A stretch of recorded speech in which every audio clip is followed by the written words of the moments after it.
שלום וברכה מוריי ורבותיי, ובדיוק כפי שהתשובה היא משהו לא הגיוני ומשהו שהקדוש ברוך הוא מעניק לנו במתנה ונותן לנו את האפשרות לעשות זאת, למרות שאף אדם בעולם לא היה מוכן שנעשה עוול ולאחר מכן נבקש סליחה, כך בדיוק באותה מידה הקושי של האדם לחזור בתשובה הוא קיים והוא נמצא בגופו של כל אחד ואחד, וזה עוד לפני היצר הרע. כאשר אתה אמור לבקש סליחה מהקדוש ברוך הוא, אתה אמור בעצם קודם כל להודות שחטאת, עבית ופשעת.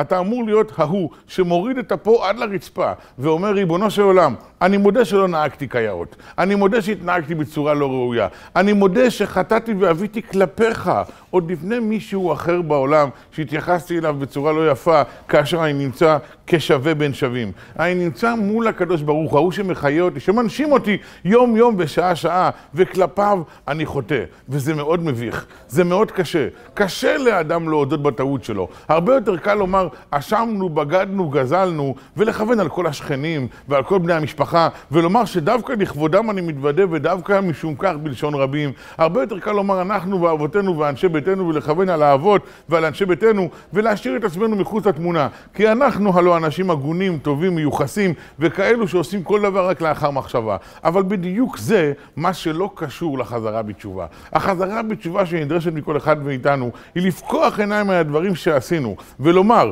פה חטאנו, פה אבינו ופה פשענו, בדברים שהיו נראים לנו נכונים וטובים, בדברים שחשבנו שלפספס או לזגזג ביניהם זה לא כזה אסון, שם היה החטא והפשע שלנו, ומכאן אנחנו מתחילים את התהליך מחדש. לפני שהאדם יגדיר לעצמו נכון שמה שהוא עשה היה לא נכון ולא ראוי, אין אפשרות להתחיל את התהליך של החזרה בתשובה. כי השלב הראשון הוא עזיבת החטא. תגדיר נכון שהיה פה חטא, תעזוב אותו, ורק לאחר מכן תתחיל לזכות ולהיות ברמה הגבוהה של במקום שבעלי תשובה עומדים, צדיקים גמורים אינם יכולים לעמוד. ברוכים תהיו.